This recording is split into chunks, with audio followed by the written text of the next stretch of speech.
સતીનો શ્રાપ અને મોરબીનો વિનાશ. આજનો ખાસ વધારો વાંચી લ્યો. આજનો ખાસ વધારો વાંચી લ્યો. સતી શ્રાપ આપે ખરી? સતીએ કોને શ્રાપ આપ્યો? ભાઈઓ, આ તો બધી લોક વાયકાઓ છે. આમાં સાચું હું ને ખોટું હું એ કેમ સમજાય? પણ આજથી ઘણા વર્ષો પહેલા મચ્છુને કાંઠે હું વરદાન માંગુ છું દેવી. વરદાન આપ, સિદ્ધિ દે.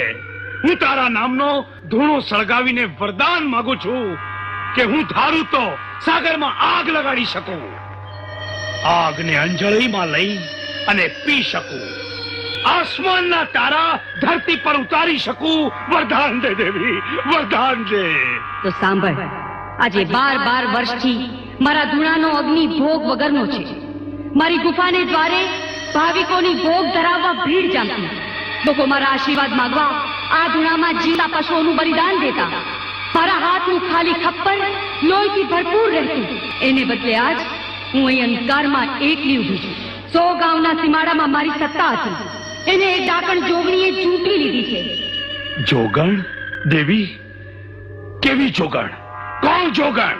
જોગણ મચ્છેન્દ્રી લોકોને અનીતિનો ઉપદેશ આપે છે, અધર્મનું આચરણ કરાવે છે, દંભનો દીવો સળગાવીને બેઠી છે. જતી વગરનો જોગ નહીં અને સતી વગરનો સંસાર નહીં. સતી સીતાની આળ કરતા રાવણ રણમાં રોળાયો. દ્રૌપદીના ચીર ખેંચતા દુર્યોધન મરાયો. કૌરવો યુદ્ધમાં કપાયા. તારે સિદ્ધિ જોઈતી હોય તો એ જોગણને નગ્ન કરી એનો મારા ધૂણામાં ભોગ ચડાવ. નગ્ન કરી મારા ધૂણામાં ભોગ ચડાવ. ભોગ ચડાવ. જે દિવસે જતી અને સતી પોતાનો ધર્મ ભૂલી પાપમાં પગલું ભરશે, લાલચમાં લપટાશે, તે દી ધરતી રસાતાળ જશે.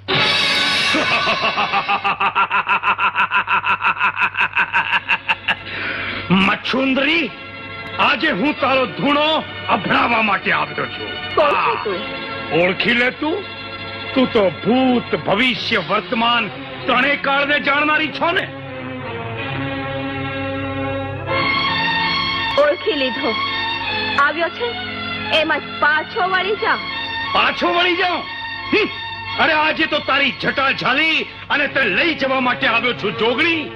મારી દંતશૂળ વાળી દેવીના ધૂણામાં તને નગ્ન કરી અને તારો ભોગ ધરાવવો છે. ભાવીએ તને ભાન ભૂલાવ્યું છે, નહીં તો તું આ માર્ગે પગલું ન માંડત. જતો રે બેટા.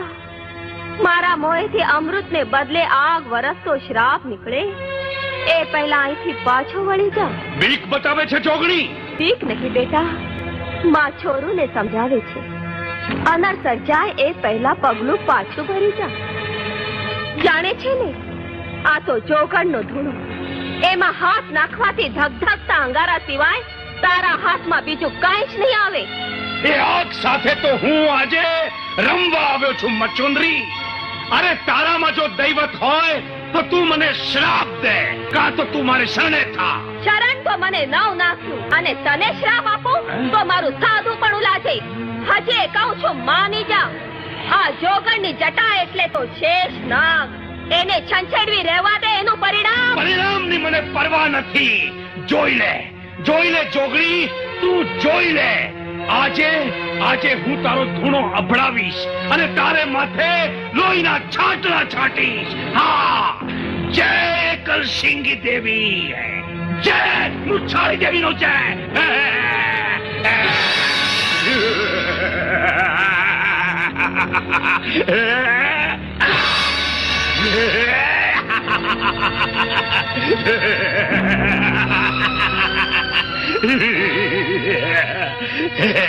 ઓ અધર્મ આચરનાર પાપી પુરુષ, તે મારો ધૂણો અભાવ્યો.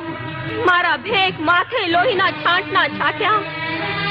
મારા અંગને અભડાવ્યું. તારી મેલી સાધનાને સિદ્ધિ માટે તું મારો ભોગ ચડાવવા મને લઈ જવા આવ્યો. પણ આ જોગણ જીવતા જીવા તારા હાથમાં નહીં આવે. અલાપ નિરંજન, અલાપ નિરંજન, અલાપ નિરંજન.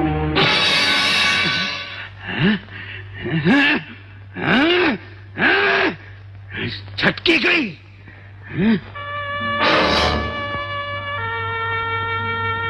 હે ધરતીમાં, ફરીથી મને આ જ ધરતીના ખોળે જન્મ આપજો.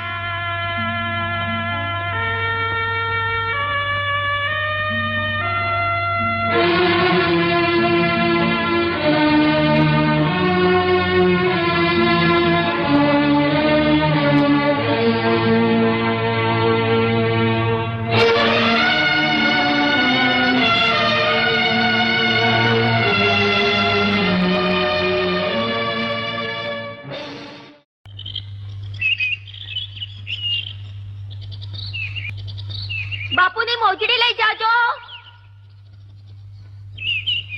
બાપુને આ મોજડી લઈ જાજો.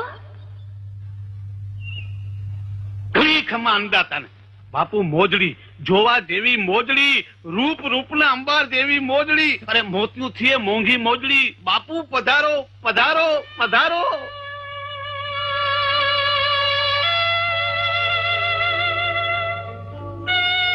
ખમ્મા બાપુને કરોડ દિવાળી તમારું રાજ તપે.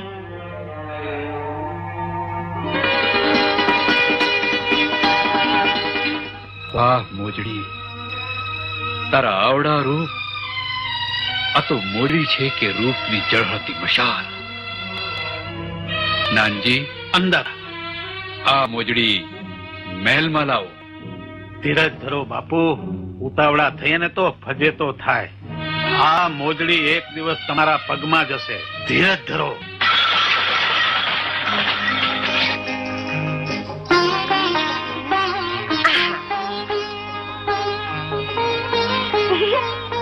આવો મારા લાડકડા ભાભી, તમે તો બહુ વાટ જોવડાવી. મારો ભૈલો તો ક્યારનો તમારા પિયરના માર્ગે વાટ જોઈને બેઠો છે. નણંદબા, હવે આ રાજગઢને આંગણે કંકુ પગલા પાડો. ચલો માં. બાપુ, ખાંડું પરણીને આવી ગયું. હવે ચોથો ફેરો ફરી લ્યો એટલે નવે ખંડમાં આપના નામનો ડંકો વાગી જાય. કા ભેરુબંધ, એ ભેરુબંધ, આ રાણીજીનું વેલડું આવી ગયું હો. અને એના ભેગી 2-5 વડાયણું હોતય છે, આમ જો ને તું. એ વડાયણું એટલે શું એની તને ખબર છે ને? હે, એ દાસીયું દાસીયું. અને ઈ દાસીયુંમાં 1-2 ડોસી છે, તો 1-2 જવાનડી હોતય છે, એમાં ક્યાંક આપણો જોગ થઈ જાય. બેતાલી તારે તો હાથ જ નથી, કા 5 પગ જ છે. નહીં 4 પગ જ છે. પણ કાંઈ વાંધો નહીં. હવે ભેરુબન, તું જરાક હણહણીને આ હરજી હરક પદુડાને હા કે તો તારી ભાભીનો જોગ કરી આવું. હે હે કીધી હા કીધી. તો તને ભાભી મળશે અને દિયર થવાનો તને લાવો મળશે અને મને બૈરી મળશે. જાઉં છું હો, જરા ઝપટ કરું. દાન લે આ સગપણની સુંદરી. કોણ લાવ્યું? તારા સાસરિયા વાળા લાવ્યા. સગપણની ચુંદડી પાછી મોકલી દો કાકા. દાણલ દીકરી, હૃદયનો રાજીપો ના પાડે છે કાકા. રુદિયાના રાજીપાએ તો અલગની ભક્તિ થાય બેટા, પણ જગતના વ્યવહારની વાટે મન મારીને હાલવું પડે છે. ઓઢી લે આ સગપણની ચુંદડી. સાસરિયાની ચુંદડી ઓઢી ઘૂંઘટ કાઢીને ઘર સંસાર માણતા મને નહીં આવડે કાકા. આટલી વાતમાં સમજી જાજો. પણ બેટા, દીકરી તો સાસરે જ શોભે. એ કહેવત કહેનારને કહી દો કાકા કે કોક એવી દીકરી હોય જે પિયરને આંગણે જાય ખૂબ પૂરું કરે. તે તો મને જવાબ આપી દીધો બેટા, પણ આ નાતના આગેવાનોને મારે શું જવાબ આપવો?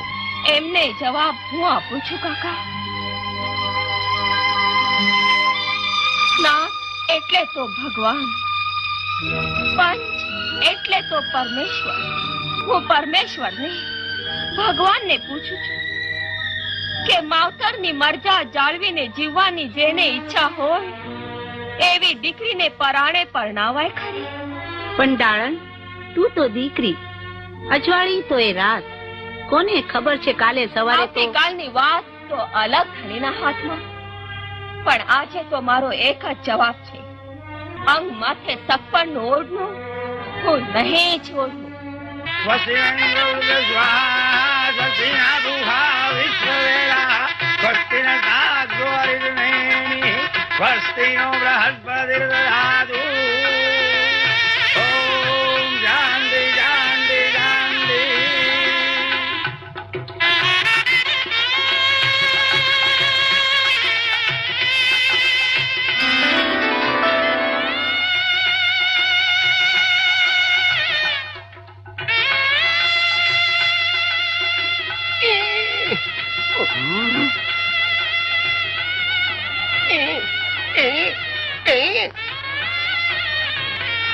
જોયું ને અમારું ઢેલડી નગર? અમારા ઢેલડી નગરના જુવાનિયા મોરલા જેવા હો. હા, આ તમારા જેવું હારું માં ભાળે ને તો તરત દેખી ઉઠે. મ્યાઉ, મ્યાઉ. અરે ડોકના ત્રણ કટકા એ નાખે. ક્યારે આવ્યા? હા, આવી ગયા ને?